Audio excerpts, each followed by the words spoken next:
Welcome to This Explainer. Okay, we are diving into something absolutely wild today. We're going to unpack the shocking 12-year operational survival story of the Post-it note. Now, you might be thinking, oh, I know this story. It's that classic tale of workplace innovation, right?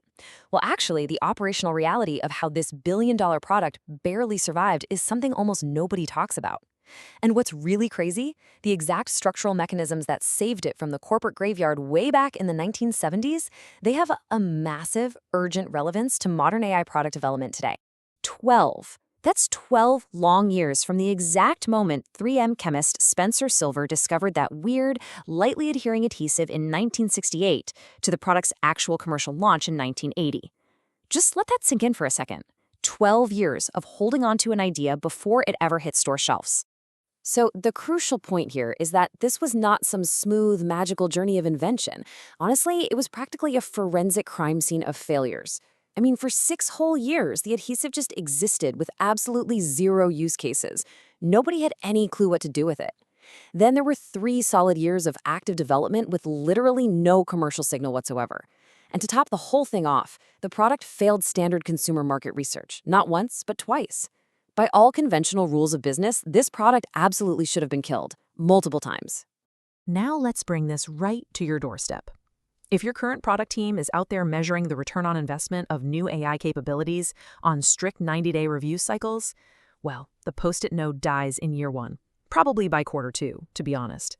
In today's hyper-focused, quarterly deliverable environment, one of the absolute best-selling office products in history would have just been tossed straight in the trash. Section 1, the myth versus the reality. Let's dive right in and dismantle a bit of a fairy tale. You've probably heard the Post-it note used at a million innovation conferences as the ultimate example of creative freedom. You know, the whole idea that if you just give employees free time and autonomy, brilliant products will magically emerge.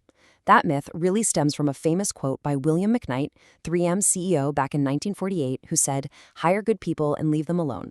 Now, it's an incredibly inspiring quote, but while this public stance emphasizes trust, it completely glosses over the actual rigorous, systematic infrastructure that McKnight and his successors built at 3M. Just leaving them alone without that hidden infrastructure would have produced a really fun culture, sure, but practically zero commercialized innovations.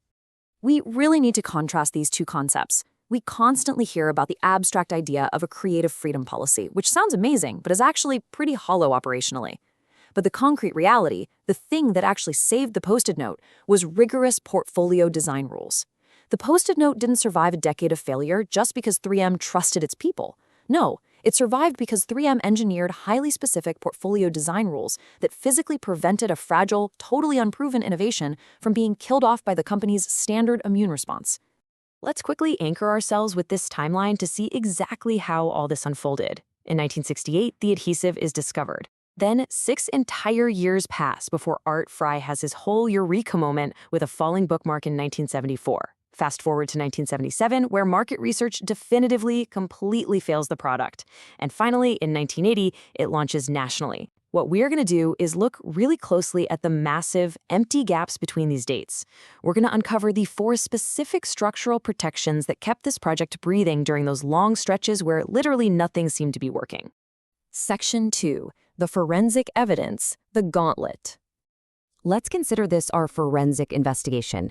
We are going to walk through the gauntlet of 4 incredibly vulnerable moments where standard organizational physics absolutely should have killed the Post-it note.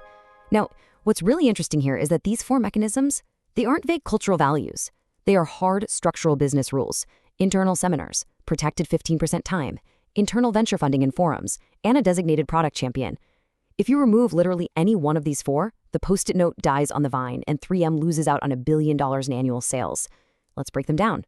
First up, the internal seminar culture. Remember those 6 years from 1968 to 1974 where Spencer Silver's lightly adhering adhesive had literally zero use cases? Well, this specific protection saved it.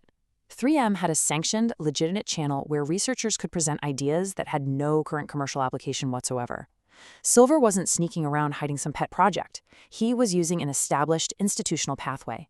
This meant his quote-unquote useless adhesive didn't have to justify its existence with some fake revenue projection or a Q3 deliverable. It simply had a safe, protected place to live inside the organization until its time finally came. Second is the famous 15% time, but we really need to define this correctly. It is an explicitly allocated time budget that is shielded from commercial justification at every single review cycle. When Art Fry had his bookmark epiphany in 1974, he spent 3 whole years developing a paper substrate and a manufacturing process for the adhesive. Think about that. This wasn't some quick 2-week sprint. It was 3 years of slow, incremental problem solving with no immediate commercial signal. That protected 15% time meant his manager couldn't just swoop in at a 6-month review and redirect his hours just because the project wasn't making any money yet. And then we hit the third vulnerable moment. In 1977, Fry finally had a prototype, and 3M ran their standard market research. The result? A definitive, resounding no.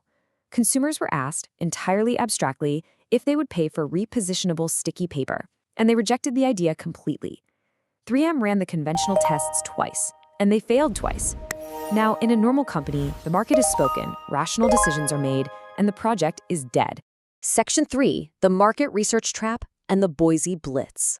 Let's see how this all builds together, because this is where 3M's internal venture mechanisms, things like their Genesis grants and the absolutely vital role of a product champion, completely bypassed standard organizational failure. Art Fry had the institutional credibility to propose a totally non-standard validation approach. This led to something famously known as the Boise Blitz, 90%. During this Boise Blitz, Art Fry and the team basically decided to chuck the standard surveys out the window entirely. Instead, they traveled all the way to Boise, Idaho, and just handed out free samples of the sticky notes to local secretaries to actually use in their daily workflows. After letting them experience the product in reality, they checked back in. And guess what? The repeat order intent skyrocketed to nearly 90%. Just look at the stark contrast in these validation methodologies. Standard market research abstractly asked, hey, would you pay for this? For a product that consumers had never held, never used, never even conceptualized. The Boise Blitz simply asked, would you order more of these after using them? The core lesson here, and it's a huge one, is that genuinely novel products simply cannot be evaluated in abstraction. The question you design for your market research fundamentally dictates the kind of answer you're even capable of receiving. Now, even with that brilliant Boise Blitz validation, there was still a fourth hurdle to clear, the post-launch discovery problem. The true commercial shape of the Post-it note actually remained completely invisible until the 1980 national launch. Consumers had to physically get their hands on the product to invent the real use cases for themselves. Things like brainstorming walls, flagging important documents, message boards. Art Fry's original bookmark idea? That was just the Trojan horse. The true value of an innovation often only reveals itself through widespread, messy, real-world usage. Which takes us to our final part, Section 4, the AI team reframe. And this brilliantly illustrates exactly what we are facing in technology today. We are pivoting sharply here, straight from 1970s office supplies directly to modern 2026 AI capabilities. Why? Because the organizational physics that threaten the Post-it note are the exact same physics threatening your AI product teams right now. The physics are literally identical. Just like the 1970s Post-it note, a 2026 AI capability is often built on totally novel technology with unproven, highly abstract value. If you ask a user in a survey, hey, would you use an AI feature that does X, before they've ever actually experienced it, you are falling into the exact same pre-Boise Blitz market research trap. And crucially, if your AI team has to justify its entire existence at a 90-day review before the technology has found its real-world use case, well, you are going to kill your equivalent of the Post-it note, for sure. So what on earth do we do about it? Well, here are 3 concrete, immediate actions you can take for your team's portfolio design right now. First, allocate explicitly protected exploration time. I'm talking about time that is firmly shielded from that intense Q3 crunch delivery. Second, stop surveying your AI capabilities and start sampling them. Get these tools into your users' hands in their actual daily workflows. Let them play with it. And third, name a single product champion. Not a committee, not a working group, but one person with the institutional credibility to navigate those really unproductive, messy phases. Remember, true innovation requires specific, systemic protections, not just a quote-unquote creative culture. So I want to leave you with this final provocative question. Think about your most promising, perhaps most misunderstood, long-termination AI project right now, the one that's kind of struggling to prove itself. Who is the Art Fry for your AI capability? Do they actually have the structural protection they need to survive the gauntlet? Thank you so much for joining me for this explainer. Now go take a hard, honest look at those 90-day review cycles.